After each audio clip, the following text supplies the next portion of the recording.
Is Star Wars The Rise of Skywalker the best Star Wars ever? Let's find out.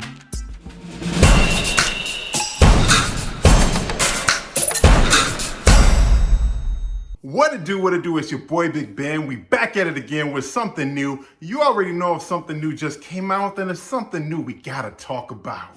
All right, people, I just got out the movie theater. I had to throw up this review of Star Wars The Rise of Skywalker. It's episode 9. You know, they had the trilogy, then they did the prequel trilogy, and now they're wrapping up this trilogy. So this is the final one that kind of wraps up the entire Skywalker saga. So, Big Ben, how was the movie? If you can't tell already, I'm excited. Just to recap my night, I went into the theater. I'm geeked, I'm excited, I've been waiting years for this movie. I did like the last one to preface that, and that's gonna be part of my topic today. So I'm excited, I'm looking for redemption. Let's go, Star Wars. I'm pumped, I feel like I'm on a football field right now. That's how geeked I was. So I came to the theater, lots of excitement. This is a big Disney production. I went in and I can see the crowd's excited, it's long lines. I even saw stormtroopers fully dressed in the gear. And then I got really excited. I turned into a little kid fanboy and I had to get my picture taken. If I had a lightsaber, I'd have lit that up too. If George Lucas would have came out, I would have melted. If he'd have came, I'm a fan, George. Let me get your autograph. If John Boyega or Disney really came out, I said, sign my chest. Sign my chest, I'll never watch it again. That's how excited I was. I was geeked. If Mark Hamill would have came out, I'd have lost my mind. I'm not gonna lie. I'd have lost my mind. But they not coming to where I live. I don't live in California. So real quick, if you liked the video so far, if it's entertaining, please do me a huge favor and smash and hit that like button below.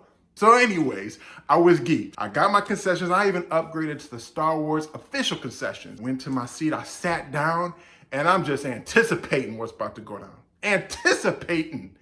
Exactly how I pronounced it, anticipating what's about to go down. I sat down and then that Star Wars, rolling intro that we all know and love came on. And I'm just a kid looking like I gotta go pee. I'm just excited, just side to side of my seat, side to side. I'm excited. This thing went from 0 to about 60 or 70 real quick. It felt like a dragster car. It was a little too fast for my taking, but I caught up with them. I'm like, okay, I see we're not going to lay any foundation. We're going to pick up right from where we left in episode 8, The Last Jedi. We're going to pick right up. Okay, reframe my mind. I'm with you guys. Let's go. Let's go. Put the pedal to the metal. Let's go. So they going into stuff real quick. They do some real fast action scenes, some kind of like chases, one in space, one on ground, and this is spoiler free. This is spoiler free, so you ain't gonna get no spoilers. You can watch this video. I'm gonna do a separate video that talks more in the nitty gritty about spoilers, what I liked, what I didn't like, all that type of stuff. They do some quick chases, one in space, one on the ground, and they were dope. And so I'm sitting there like, man, they doing their thing with this one. And so if you don't know, a real quick backstory about Star Wars Rise of the Skywalker is that J.J. Abrams, they brought him back. So J.J. Abrams did episode 7, right? So when they relaunched kind of these final 3 Star Wars to wrap up the series, J.J. Abrams did The Force Awakens. Awesome reviews, fantastic reviews from the critics and the users alike. Then they brought in Rian Johnson. It's very controversial. A lot of people don't like The Last Jedi, but they brought J.J. Abrams back. So I was down with this one from that perspective alone. I'm like, oh, I can't wait to see what J.J. Abrams is going to do. I can't wait to see what he's going to do.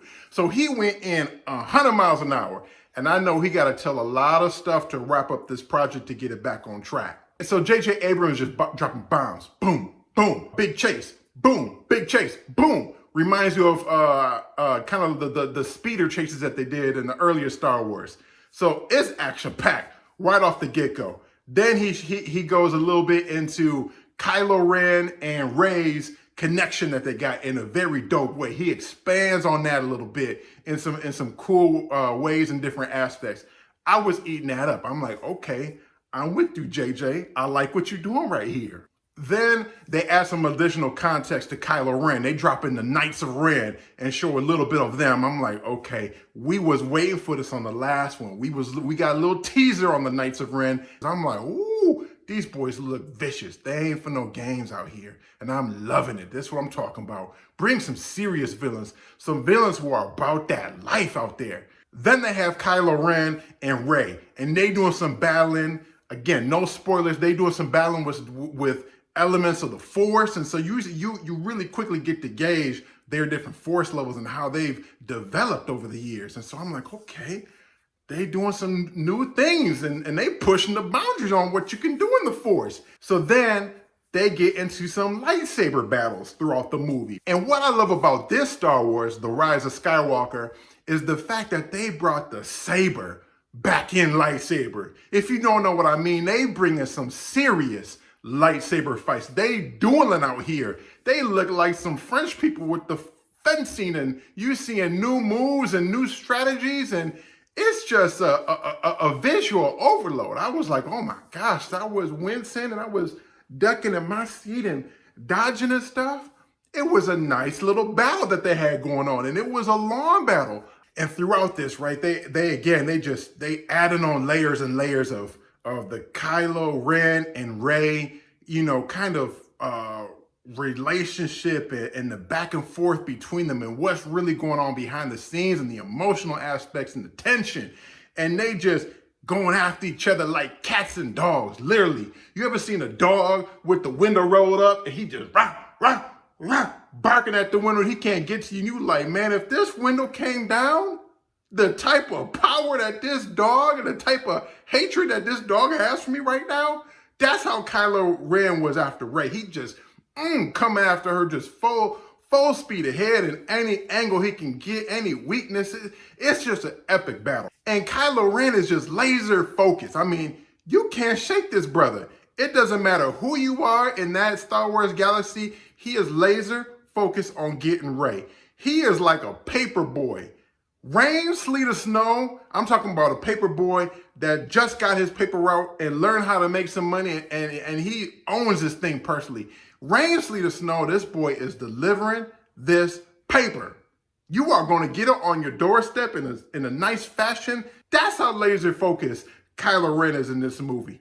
He's not playing. And the battles were dope between them. Great fighting choreography, great scenery. You see a little clip in the trailer of them fighting on this old Star Wars destroyer, the waves and the water effects hitting them, and it was just some great videography, the way that they did it. J.J. Abrams, you did your thing, brother. You did your thing. And then they have the nostalgia too, and they playing homage to the previous Star Wars and characters and stuff like that. And so Lando's in this movie, and the way that they dropped in Lando was raw.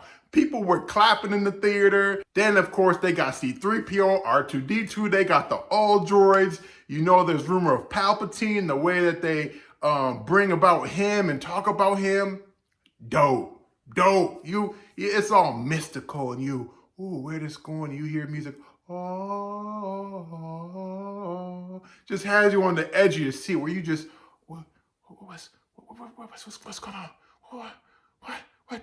Watch out!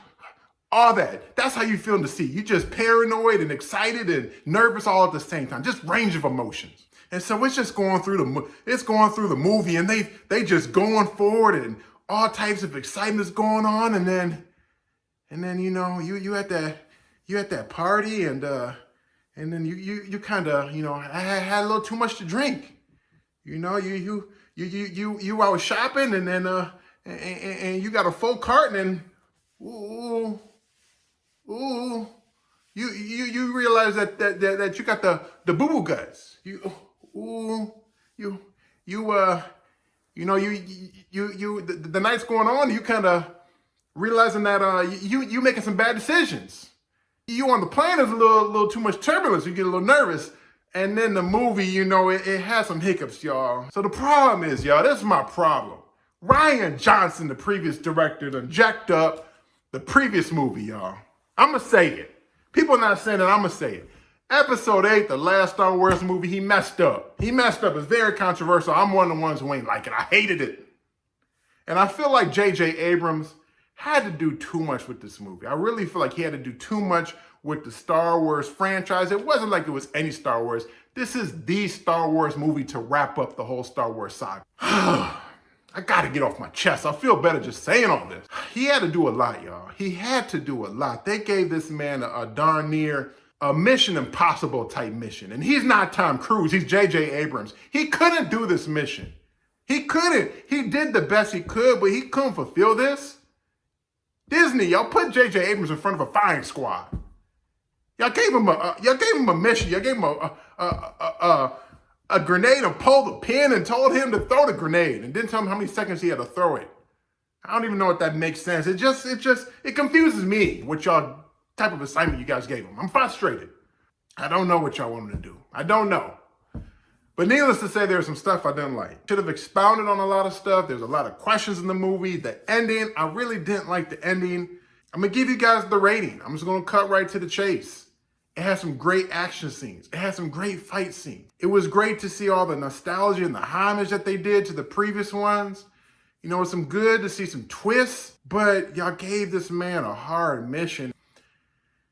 I would give, there are some good moments and there are some bad moments. I would give Star Wars I'm nervous to say it, y'all. I would give Star Wars a rating. Man, I can't even spit this out. I can't even spit this out. I'm wavering on my rating, which means I'm giving it too high of a rating. I would give this Star Wars rating an 8 from a perspective of finishing up the Star Wars Skywalker saga and wrapping that up. I feel like J.J. Abrams did the best he could do. No matter what, he's not going to satisfy everybody. Just from, in my opinion, the last movie was messed up. And so I feel like J.J. Abrams did the best he could do. From that perspective, it's an 8 from wrapping everything up. But if you rate this as just a standalone Star Wars movie within the Star Wars universe, ooh, now this is where it gets to be a head scratcher. I'm gonna have to give it a 7, but an entertaining 7. But a little bit on the downside 7 too. It's a mixed emotional feel of a 7. There's some messed up things at the end, y'all, where people were kind of, you know, yelling out and in an uproar in the movie. You're gonna find out. You gotta see it. You gotta see it. But needless to say, I think J.J. Abrams, I tip my hat to you, sir. You did everything that you could with this movie. You know what it's like, you guys, because I feel like the last movie, I feel like Rian Johnson messed it up. You know, if you have children, you know about this. Sometimes when you have young kids, they do that blowout, you know, that accident, you know, in the undies, in the underwear. And you have some type of accidents where the underwear is salvageable, right? You can fix it, wash it out, you know, oh, that's nothing. That's a little skid mark. And you throw that in the washer. And then you got other accidents. You got other accidents in underwear where you got to toss them. Those are irreparable. Those can't be fixed at all. Don't give them to me. Don't put them in my hands. We gonna go like this. We gonna drop them in the trash. Those are unsalvageable. Those cannot be saved. No. And that's how I feel. It was they gave him a blow up accident. Just the house is on fire type of here, JJ, this is what you got. Can you save us? And that's a hard mission. That's a hard mission. So hopefully I get some context to my ratings. I think it was good in light of that. You know, there's more to be desired, but I think based on the situation, you have to go see it. It's much better than the last one. But it's a good way to wrap up the series. I'm looking forward to where they're going to go in the Star Wars movies and Disney Plus and just the movies down the road. I think they do need to retool some things. And my main feedback would be, when you hire a director, if you're looking at doing a saga, that type of thing, let the director go where he wants to go for multiple films in a row. Don't break it up and bring in different people, because playing devil's advocate, I would have been fine with Rian Johnson letting him go out on a limb but letting him make multiple movies in a row. 3 movies, okay, do what you want to do. If you want to be controversial and go out on a limb, go ahead and do that. You can't go back and forth because you have directors with different visions trying to do different things, and that messed it up. So real quick, in the comment box below, let me know, 1, if you are planning to see the movie or if you already seen it. And then 2, if you have seen the movie, let me know what you would rate it. Since this is a spoiler-free review, please be respectful and do not give away any spoilers, but just let me know what you'd rate it in general. So anyways, thanks for rocking with me. If you liked the video, please hit the like button. Don't share once, share twice. Please drop me a comment. Let me know what you think should be the next content. And whether you're a regular or a first timer, please subscribe and hit the notification bell reminder. Catch you guys next time. Peace.